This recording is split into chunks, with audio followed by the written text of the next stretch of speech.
Et voilà la lettre. Depuis que la bataille du Testet a commencé, plein de questions m'interrogent. Je suis paysan retraité, je suis ancien productiviste. Aujourd'hui, je pense que l'on s'est trompé, que je me suis trompé. Cette agriculture destructrice et dévastatrice est finie. Inonder cette vallée est un crime. Si nous voulons que nos enfants continuent à pouvoir vivre sur cette planète, il faut arrêter de noyer cette terre, de faire des autoroutes, bref, de prendre de la terre agricole. Alors arrêtez de vouloir faire ce barrage, il n'y a plus sa raison d'être. Si vous preniez cette décision, vous n'en seriez pas diminué, mais grandi. De Gaulle disait « Les gens intelligents changent d'idée, tout le monde peut se tromper ». Et puis si vous persistez dans votre détermination, vous prenez de gros risques. Vous prenez le risque d'autres émeutes et d'autres morts. Quand je vois la détermination de ces jeunes, je dirais même que c'est inévitable. J'ai 76 ans, je vais très souvent sur la ZAD. Je peux vous dire que la plupart de ces jeunes sont des gens extraordinaires. Ils sont prêts à mourir pour sauver cette planète et changer cette société de profit et d'inégalité. Ils sont là dans le froid, la boue, l'inconfort le plus total. Ils travaillent, réfléchissent et essayent de construire une autre société. Ils n'ont aucun intérêt personnel à défendre. C'est un engagement totalement gratuit. Ils ne veulent plus de métro, boulot, dodo, et ils ont raison. Cette société a vécu. C'est notre génération. Acceptons que ces jeunes veuillent la changer. Acceptons de parler avec eux. Ils ont une part de vérité. Ça aussi, il faut l'accepter. Comment vivent-ils, me direz-vous? Un peu de RSA, un peu de petits boulots à ramasser des fruits ou autres. Dans tous les cas, ils coûtent beaucoup moins cher à la collectivité que les paysans productivistes qui touchent les grosses primes de la PAC. Certains autres vont penser, vous diront, ils trichent. D'abord, c'est vrai qu'ils trichent. Et même si parmi eux, il y avait quelques tricheurs, qu'est-ce que cela représente par rapport à un tapis ou à un cahuzac? Mais eux, ils ont le droit. Et quand vous dites qu'ils sont violents, je vous répondrai que par rapport à ce qu'ils subissent, ils sont vraiment très calmes.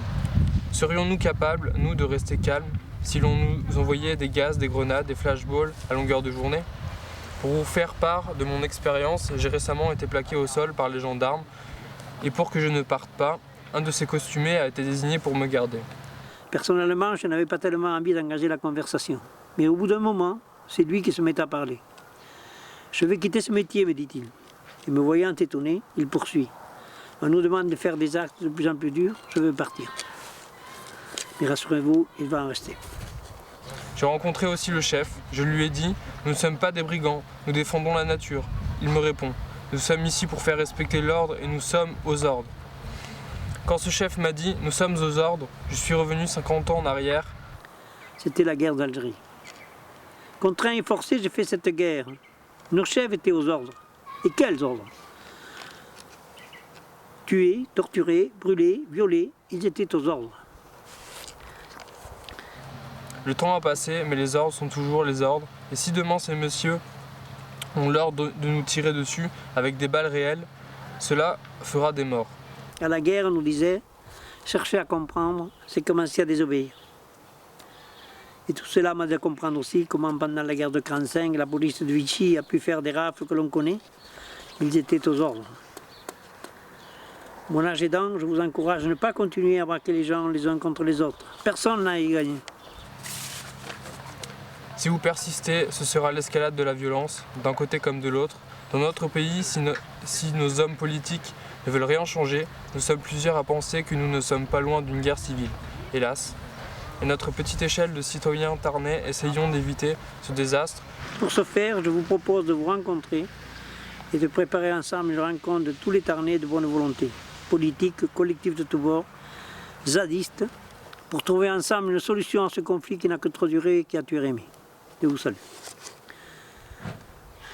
Rémi, comme le mort. PS, j'ai tapé et écrit cette lettre moi-même, j'en prends toute la responsabilité. J'ai mis beaucoup de temps car je tape très lentement. Je suis né avec les bœufs, mais pas avec l'ordinateur. Je vous demande donc au moins de la lire et mieux encore de me répondre. Merci. Rémi.